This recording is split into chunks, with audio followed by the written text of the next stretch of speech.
So essentially, when we talk about alternative finance, we're basically saying that actually all businesses generally need finance, and those funds are often used at key development stages of a business. So at the start, which is obviously quite often the riskier um, period for a business, as they're just getting going, that can be before they start trading. Once they grow, so finance to help organizations increase their trading, increase their customer base, increase um, premises, and then actually uh, funding to just allow organizations to stay sustainable. And that might be investing in staff, in equipment, in so a community-owned business is sort of the same as any business in terms of its funding needs, in that it will need funds to get through those development stages. Um, the difference is with alternative finance, and the reason why it has been sort of identified as a kind of discrete type of finance is that this type of finance needs to align with the alternative ownership models that often are characterized by community businesses. And ultimately, and this is where we'll sort of focus on community shares, is that in a community organization, the prime stakeholder is the community. They need to maintain control and ownership. And so as a result, some types of mainstream finance won't work and won't be appropriate in a community business because ultimately there's a whole swathe of traditional finance where in order to be able to fund that business, they want to take a claim on either the assets of the business, so they want to take an ownership stake in it, or they want to take a claim on the profits.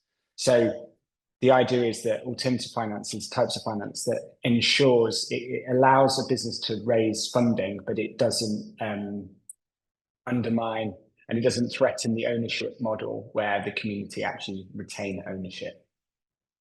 Um, and and ultimately, there's like a number of different types of alternative finance that kind of fit that definition, and I'm just going to run through those now. Is there any questions at this stage, or does that all feel clear or clear enough? Um, so it was interesting when someone said, um, so the first, I've just got four boxes here. So this first box, so actually, in some cases, grants can be considered a form of alternative finance because ultimately, like I say, they're not threatening or undermining or coming into conflict with the ownership of or the mission of a community business. Quite often, they're actually supplementing that model. It's fair that you could say that because it's not repayable, then are we really talking about, can it come under this like wider definition of alternative finance? But I think it's quite helpful to see it as part of the ecosystem. But ultimately, grants are the sort of exception in that they are they don't actually, there's ultimately with a grant you wouldn't expect to pay that back. So it's actually a really powerful and helpful form of finance because an organization doesn't need to pay it back, but it can be quite hard to access because it's quite competitive. And actually, grants can be restricted to certain activities. There's certain types of, so for a community business where they might be doing lots of different types of trading, sometimes it's difficult to secure grants for that type of trading. I always think a good example is a community-owned pub. A community-owned pub often struggles to secure grants because it's quite hard to demonstrate the public benefit in a community pub, even though I think there's lots of like value, social connection, but ultimately because the trading is mainly the trade of food and drink, and obviously alcohol being a key component of that, quite often funders are more reluctant to fund that type of business. So they can be restricted to certain activities, and it depends sometimes on the trading activity. Um, so the second area is a more typical kind of type of repayable finance, and that's kind of what I'll call social finance, but specifically looking at debt. And when we talk about debt, we're really talking about a form of finance that needs to be repaid back to someone or a institution. And the repayment terms generally commit the venture to paying interest and refunding what was lent to them within a fixed period. So that's usually what characterizes debt.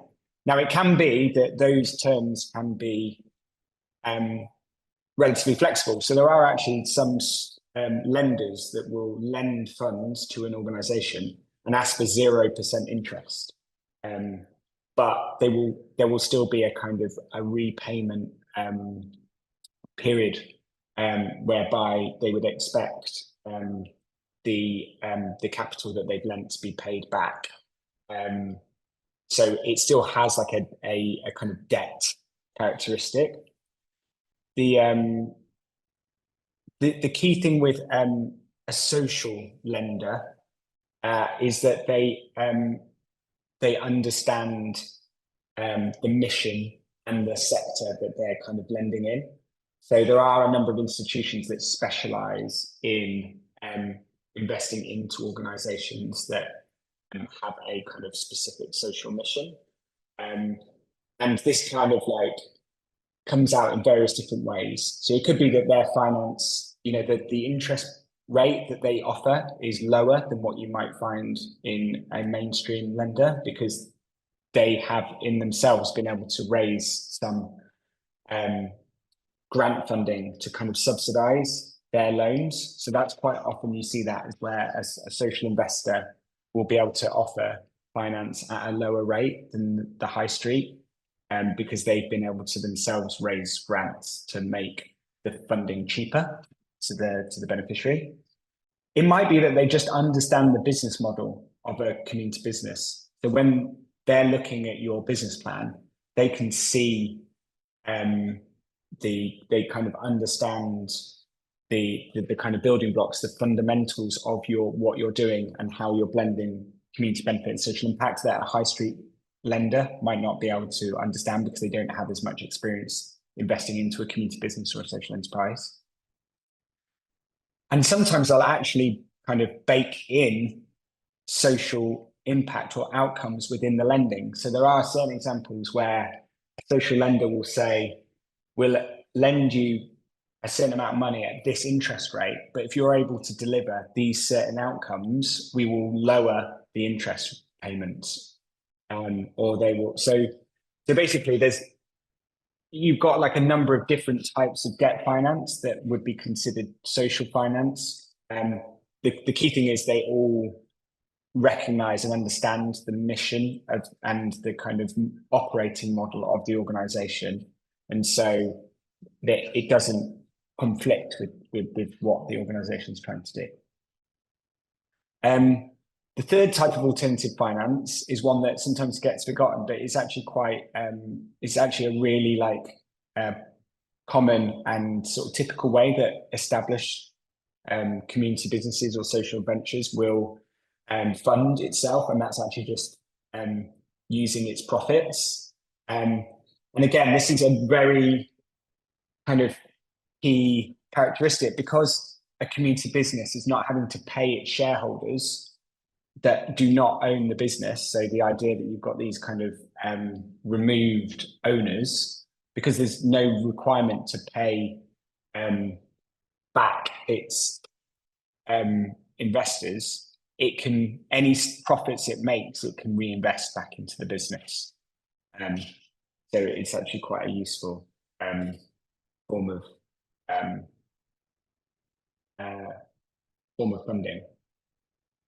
So I just saw your question there around types of organizations that offer social finance. So there is actually like what's it called? A definition of a certain, so an acronym called a SIFI, a social investment finance institution. And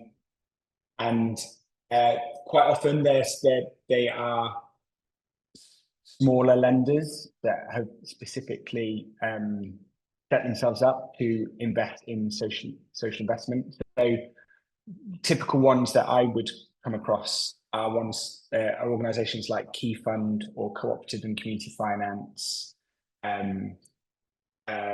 Resonance. They're relatively smaller organisations that specifically lend to organisations that are that have social purpose. You do get some kind of more mainstream investors. So Ecology Bank is a good example, which is a bank. But again, like Triodos is another one. They have retail. They offer like kind of retail banking, but they also offer investment to social enterprises. The other type of lender, which I think someone talked about, community bonds. So a community bond is where an organization is accessing a loan, but rather than getting it from an institution, they're actually asking their community. So they're actually taking loans off a crowd of people. So it's a type of crowdfunding. So a community bond is where an organization goes to its community and says, we're looking to raise a certain amount of money, we'll pay it back within a certain period of time, and we'll pay interest. But rather than just paying that back to one institution, we're paying it back to a group of investors, which is where you've so essentially the only difference is you're rather than the lender being an institution, it's a pool of people. And so that can sometimes be facilitated by a platform. Because obviously it can be quite difficult to raise money from lots of different people at the same time. So Triodos is a good example. They have a platform that allows organizations to access loans, but from a group of people as opposed from an institution. And then the final one, which is obviously what you've covered a little bit today, is community shares. And again, this is a type of alternative finance in the sense that it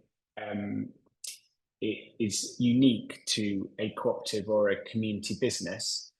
But the key difference between community shares and, say, a community bond or a loan is that the idea is that you are asking your investor to essentially take a stake in the organization and share in the risks and the rewards. So ultimately, the ability to repay the share capital depends on the financial performance of the organization. So most organizations that raise community shares will say that we'll endeavor to pay our investors back after a certain period of time. But ultimately, it's for the board, it's for the leadership team of that organization to decide whether the terms and conditions of when that money is paid back, and it's based on the performance of the organization, of the business. So that's the equity aspect, because you're connecting your investor into the enterprise and saying you will share in. So if we have a positive or a successful year, we might be able to pay you interest. We might be able to pay you back if you would request it. But if we have a poor trading performance, then we wouldn't pay interest, and we potentially wouldn't allow you to withdraw your shares. Whereas if you were accessing a loan, most of the time the loan needs to be paid back irrespective of the financial performance of the organization, because it's essentially a contracted form of finance. The other really powerful thing about community shares, rather than other forms of investment, is you're giving that investor a say, and through becoming a member and in a cooperative organization, having a democratic stake in how the business is run. And that can be through having a vote at the AGM, being able to stand on the board. So community shares is is ultimately through giving people a stake and membership and a level of control, it's connecting them into the performance of the enterprise. I'm just conscious of time. Is there any questions? I've seen that Suzanne has helpfully shared a few examples of social lenders in the chat. So I was just going to show you how often community shares can be quite an important part of an overall fundraising strategy. So, quite often community shares helps an organisation crowd in or attract other forms of alternative finance.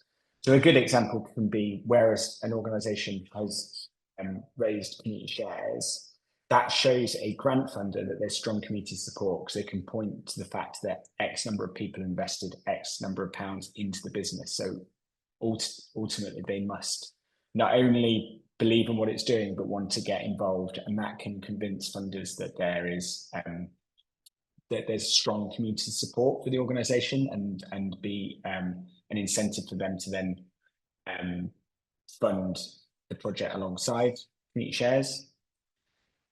Social lenders often organisations that are going to provide loans quite often like to invest alongside community shares. And the reason there is because community shares is what's called first loss. So if the business experiences difficulties, it's the shareholders that have to take the first hit. So ultimately, in the kind of in terms of your creditors, it's your lenders that are higher up the scale in terms of having to repay them. So essentially, a lender, it kind of de-risks the investment to the lender because they know that if the organisation experiences difficulties, it's the community shareholder that would forego their interest or potentially getting their money back ahead of the lender. So it kind of can provide some reassurance to the social lender. So what I'll do is I'll just give you a couple of examples of projects that have used alternative finance and have kind of had a mix of different forms of funding within their business model. So this is the organisation that I am the chair of. It's called Stretford Public Hall, and it's a community hub in Manchester. We've been running the space as a community-owned venture for the last 10 years. So we initially did a share offer to renovate our ballroom space, which is on the first floor on the right. So we invited our supporters and local people to become members of our society and then invest. So we raised just over, so we've done 2 share offers. So in the first share offer, we raised just over £125,000 from our local supporters. And that was from about 800 investors. We were able to actually access match funding. So sometimes community shares can now be invested by organisations. So we got some investment from what's called the Community Shares Booster Programme. And that basically allowed us to secure the first bit of capital we needed to undertake the renovations. But based on that investment, we were able to access a number of grants. So we accessed grants from the lottery, from the Architectural Heritage Fund, and overall we've raised just over £1 million to fund renovation works across the building since 2017. But it was community shares that was the first bit of funding that we secured, and then that unlocked the other forms of funding. And then finally, we were able to access a small loan. So we were accessed a loan of 50,000 from cooperative, from actually the Cooperative Foundation, which is the sort of charitable arm of the cooperative group. And they provided us a interest-free loan. So they invested 50,000 at 0% interest, and we paid that over 3 years. But we use that as working capital. So ultimately, it allowed us to start to recruit some key staff members and help us increase our trading income to then allow us to start to pay that loan back over the 3-year period. So having the loan to support our kind of revenue activities was really helpful because it allowed us to increase our trading. And then we use community shares and grants to fund our capital, so all the building works. And then I just thought I'd use the example of Glasgow Community Energy as an organisation that's used lots of different types of funding over its development period. So they actually did a donation crowdfunder to begin with. So the idea that actually quite often it's useful to, you can not only raise grant funding from funders, institutions, you can actually go out to your community and ask for donations. And that's actually really helpful starting point for raising finance. They were able to then secure some small grants to kind of establish the group. They've then secured development loans.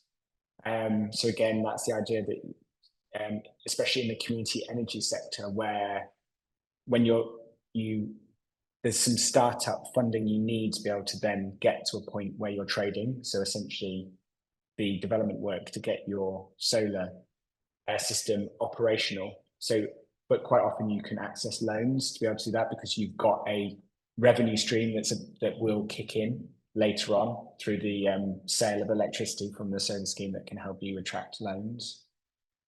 And then what was interesting with Glasgow Community Energy, they actually use community shares to refinance. So this is, I was saying that lending is quite often it can be a more expensive way for a community organisation to raise finance because they have to pay a higher interest rate and they have to pay it every year, irrespective of their financial performance. Whereas community shares, quite often people are happy to participate at a lower return because their motivation to invest is more because they want to see the impact or the amenity. So actually what organizations sometimes do is they secure a loan to get them going, but they then pay the loan back by doing a share offer. So they kind of swap the loan for shares. And the reason they do that is because the shares is actually more flexible funding for them, because they don't have to pay it back on the same, they can pay it back on a longer time scale and on more flexible terms. So I've spoken for quite a bit there, and I may have missed some comments in the chat as well. But I'm happy to open up for some discussion. I've put a few questions here.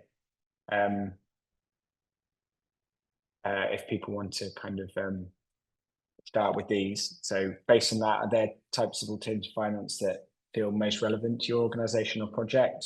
And are there any challenges you can imagine you'd face in securing the right type of finance for the projects you're involved in?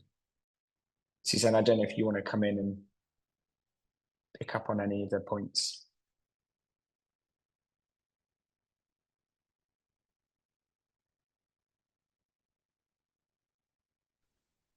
Hi, sorry, struggling to unmute there. No, that's okay.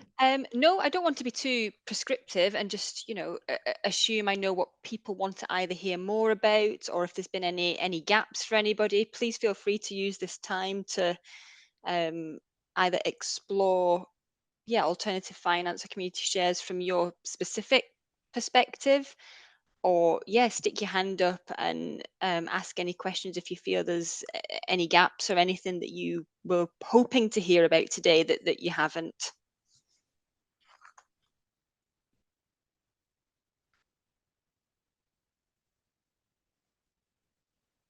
Hi, Dennis. Hi. Oh, Yeah, I'm still sort of thinking about these shares. This idea of the shares being repayable. We talked about that a bit in the first Yeah, session. Uh, I mean, it seems like in practice, or well, in theory, they are repayable, and you can take them out at any time or whatever. But in practice, that's not really how they're intended to work, or how they actually work. I think if people are putting money into this, what you're trying to, I don't know. I'm just wondering if when you're raising this, what are you selling to people? What are you yeah. trying to get people to do? Are they putting money in because they want to see something happen, but at some point, they don't know what to do. They want to take their money back, or is it no? They really want to see this. They want to make this thing happen, and so they're actually investing in making this thing happen. And then they're never. I've got the impression that most people are generally not expecting to see that money back. So yeah, I mean, I think you're right. I say there's actually a spectrum.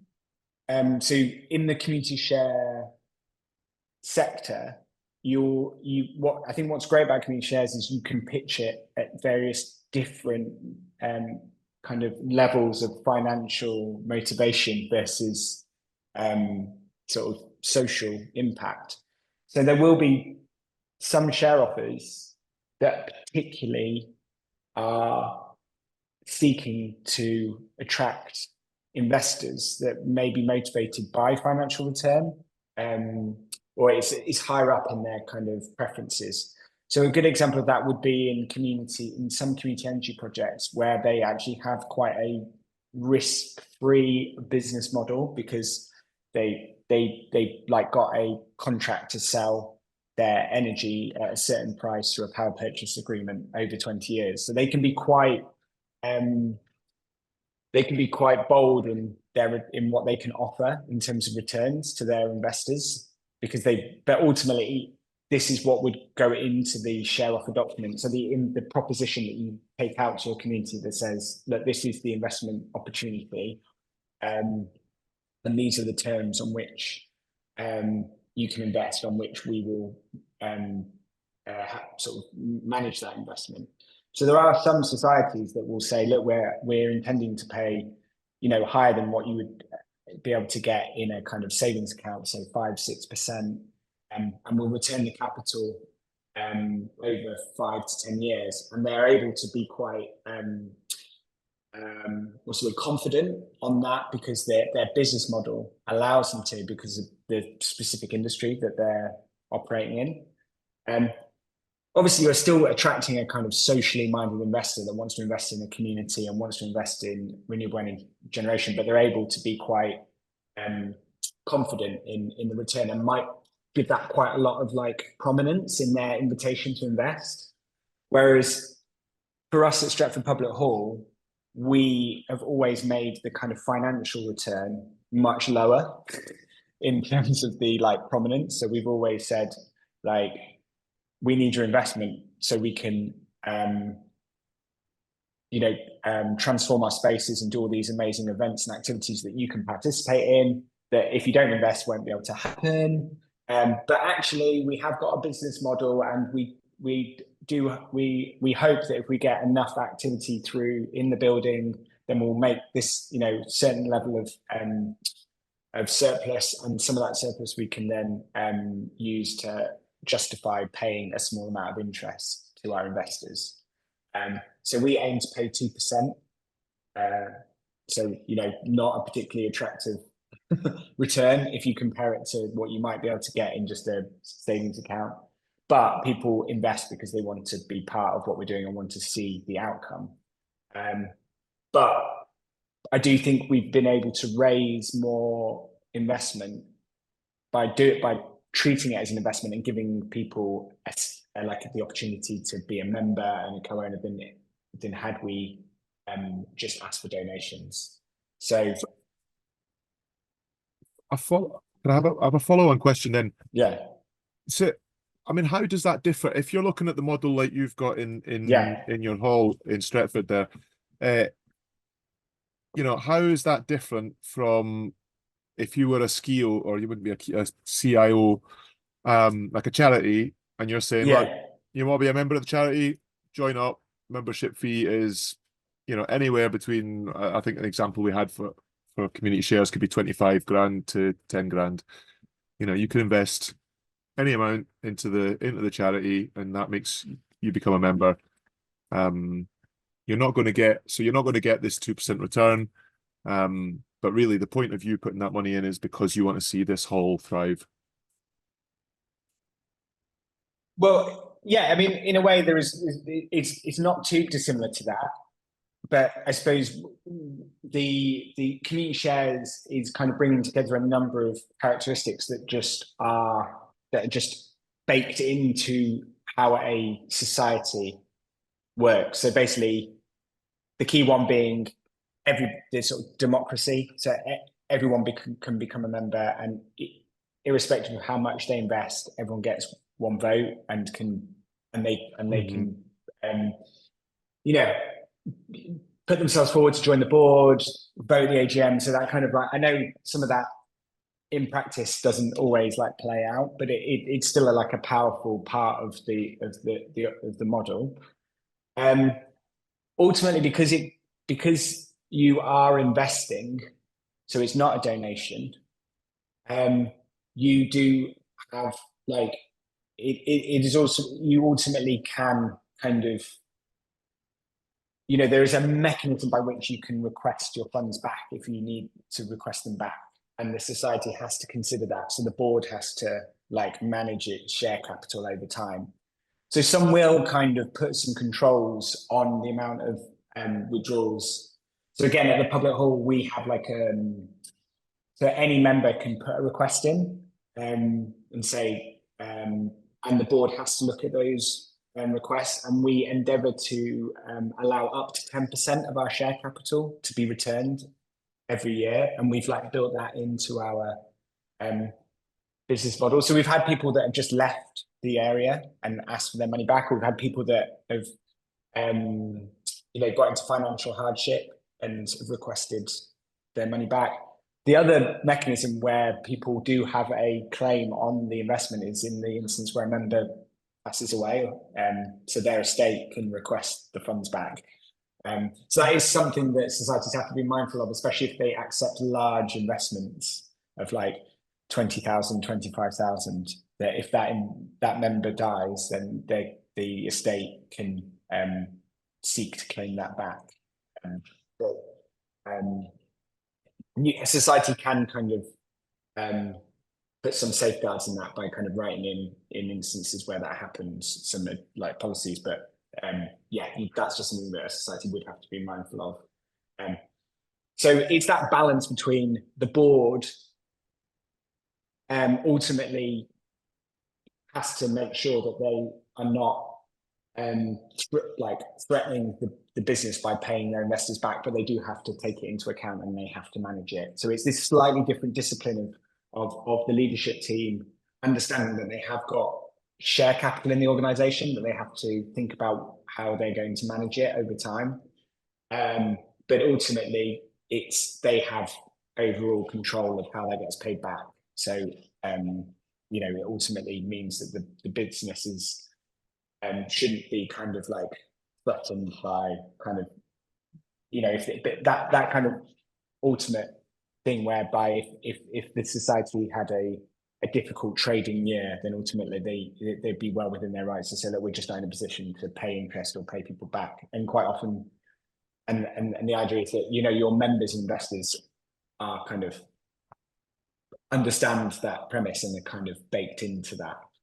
So you're right, it has similar, you could kind of configure similar features within a CIO, but it wouldn't quite work the same because a charity can't issue shares like a society can, and the terms and conditions of the shares work slightly differently than if it was a donation or if it was a loan.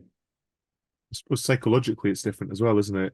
I don't know, you're just telling someone, oh, here's a membership fee to your local charity, or here's an investment in something that you become part owner of. I don't know, I feel like people might have in practice the same access, so you know, they could become a board member or they could whatever, but in practice they might feel more ownership over it if they've and that financial investment. we kind of issue share certificates to all our members, and we issue statements each year to all our members so they can see how much share capital they have in the organization. And we invite them to the AGM, and we send them an annual report. And so, you know, with this, the idea, we're like sort of using that. And then they obviously then become more loyal customers. They're more likely to come and trade with the business, which then supports the business in itself. So it's that kind of virtuous circle of, by allowing your customers to become investors, they are more loyal customers. Yeah.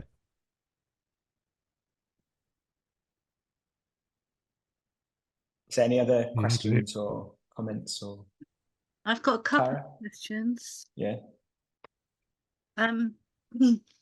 One is just to clarify exactly what you mean when you say use community shares to refinance loans. Is that using that as capital? So yeah, so you're going to the loaner and saying, okay, we've got this amount in community shares.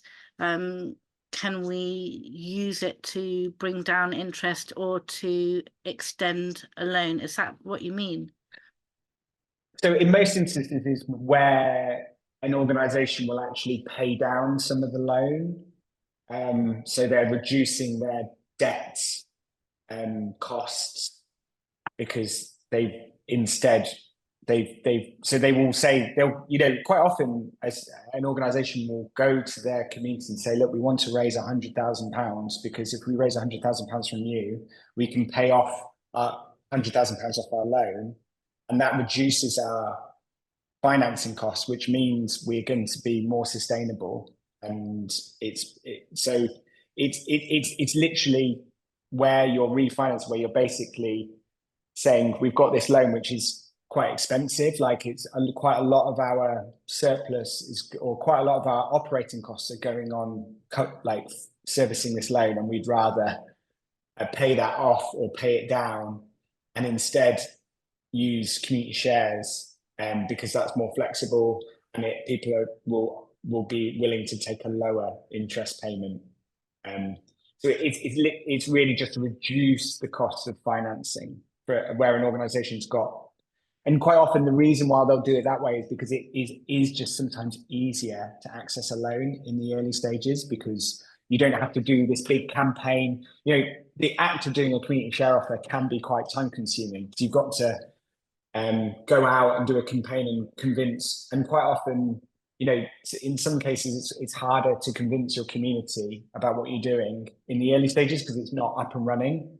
So some organizations will take a loan, get the business up and running, and then they can go to their community and say, look, we've got this amazing thing, it's going really well, but actually our loan's quite expensive. So if we can raise the money from you, we'll pay some of the loan down. Okay, I see. So it's more like saying, okay, let's get out a loan, and then we can go to the community and say, right, we've got this funding for this thing.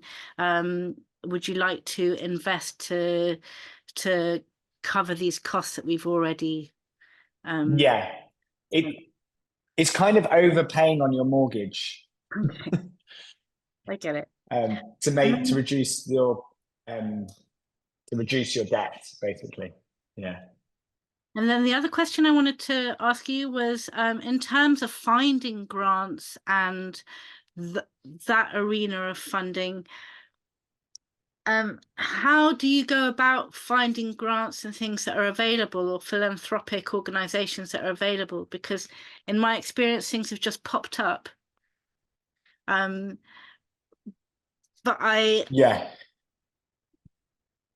I wonder, I mean, is there a directory that you go to of organizations and individuals, or how does that work? Yeah, I mean, unfortunately, I think that is sort of an area that it would be amazing if there was just one central directory of all the funders that had available funds. I've not come across that. Yeah, I mean, again, that's why grants are, in some ways, they're great if you can get them, but they can be quite difficult to find. And that's why people then start looking at community shares and alternative forms of finance, because they can just be more readily available. Yeah, I don't have any like silver bullet on that one, other than you know, being oh well, Dennis is actually, yeah. So there will be some useful websites and resources that will have like, you know, that kind of directory, which is obviously helpful.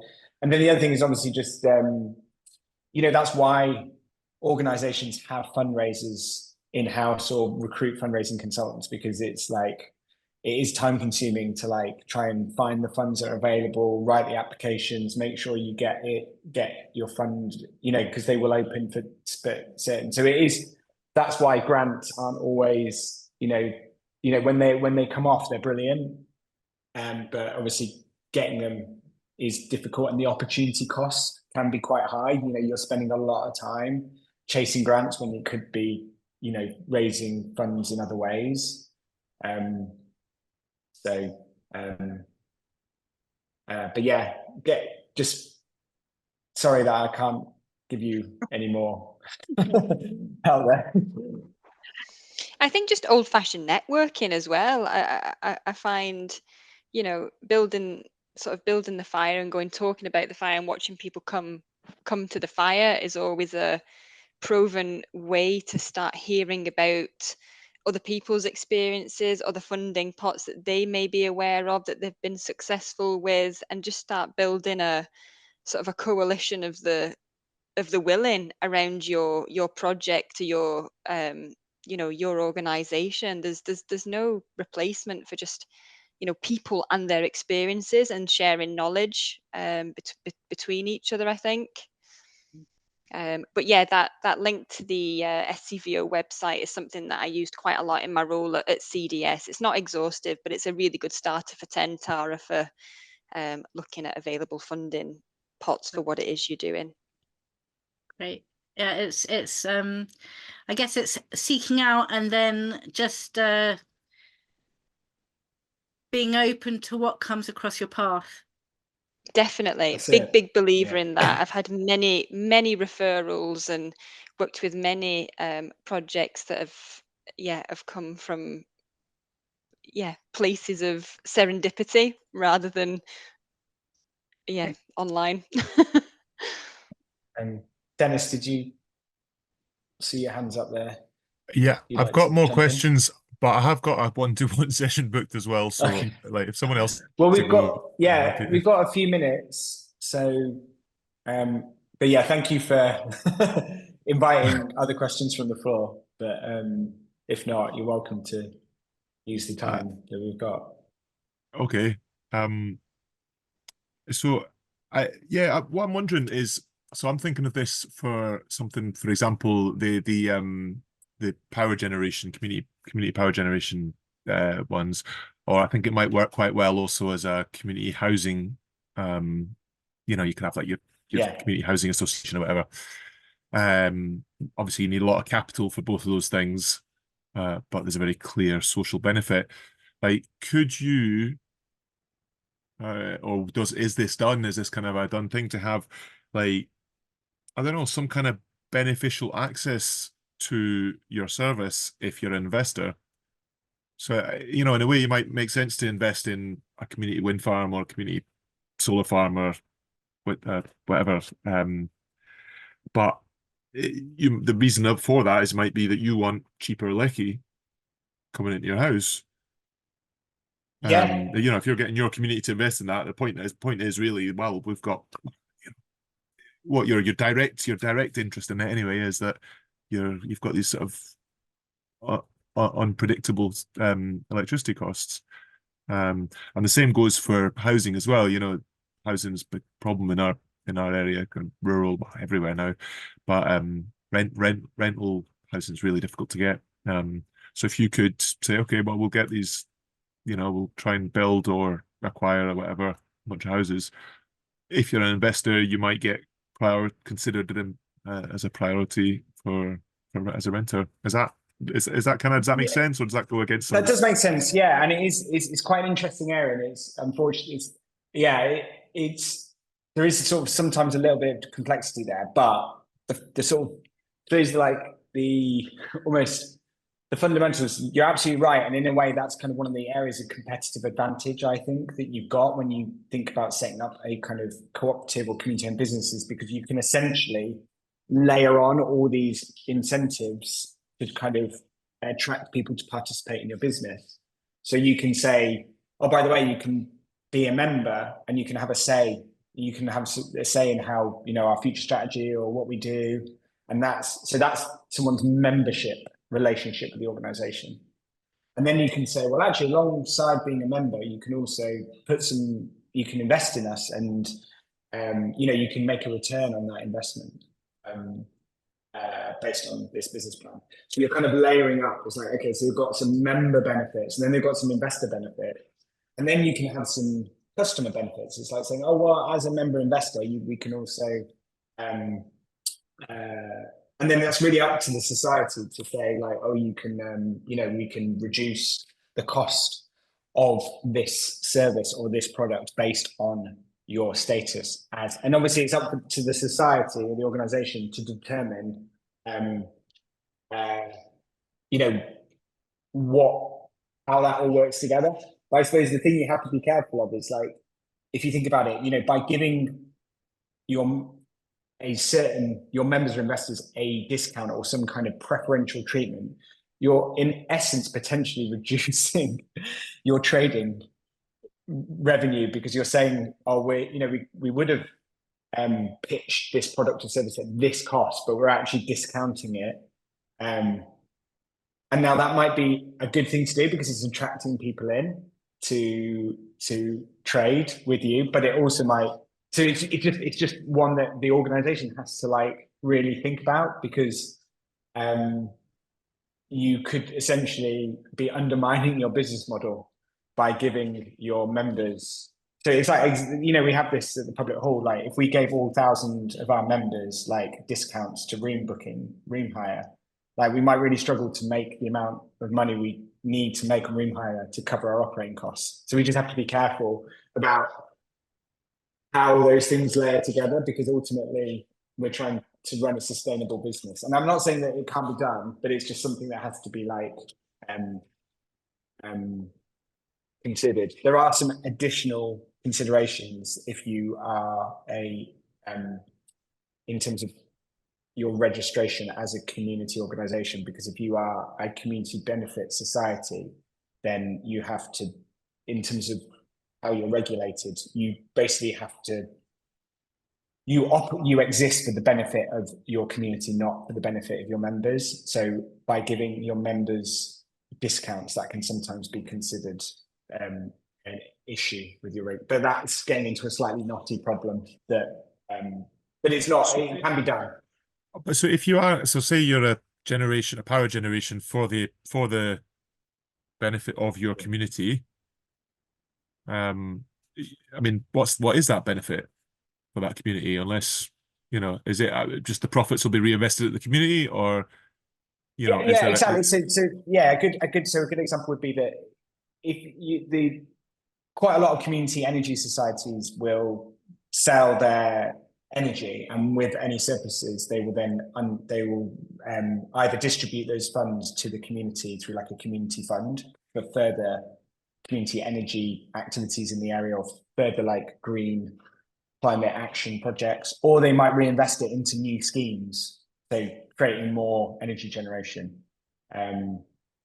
So there's different ways of an organization demonstrating their community benefit through their trade, and again, it's kind of up to the organization to decide how they're going to do that. Having said that, we had a few minutes, I feel like we're going to have to wrap up now. I'll stop there. I'm still wearing here, but I'll talk about. Yeah. But if you've got some time, I'm going to flash the next slide on, because maybe this leads. So it might be that some of these things can be covered in the surgeries. Yeah, thanks, Simon. I've added a few additional times on the days that were already available if anybody wants to book on that hasn't. Yeah, and that's what that last slide's about, just encouraging you to use that time to get into the nitty-gritty and ask any detailed questions, anything that's come up on any of the 3 sessions, we can explore in more detail. If you just want to have a chat about your particular project, I'm happy to do that as well. So take a look at the Calendly link in your email. You should have had 2 different email follow-ups now, both with the link in and book on. But I think just to finish off, I wanted to go back to Dennis's point about this being, you know, a psychological engagement as well, and it absolutely is. I think I mentioned that in my first session. So this is absolutely a way. It's a powerful way to raise finance, but it's more than finance. I think what you're actually embarking on here is engaging a community and taking a community on a journey around something that they deem important for them, that they think is going to be beneficial to them. And quite often they're the narrators of what's beneficial to them, not us necessarily. It's, you know, it's about building engagement, building consensus, building resilience in a community, encouraging accountability, and building trust in a community that's perhaps lacked it for a long time, whether that's a community of interest or geographical. So this is a journey. This isn't just a, you know, a quick way to raise finance and, you know, go off and do the thing that you want to do. It's broader than that, and involves hearts and minds, I think, in the large. So we'll end it there at 3 minutes past. Massive thank you to Simon for answering all those tricky questions that I was very glad that you were here to do. Please do use the one-to-ones. It's been a pleasure. Thank you.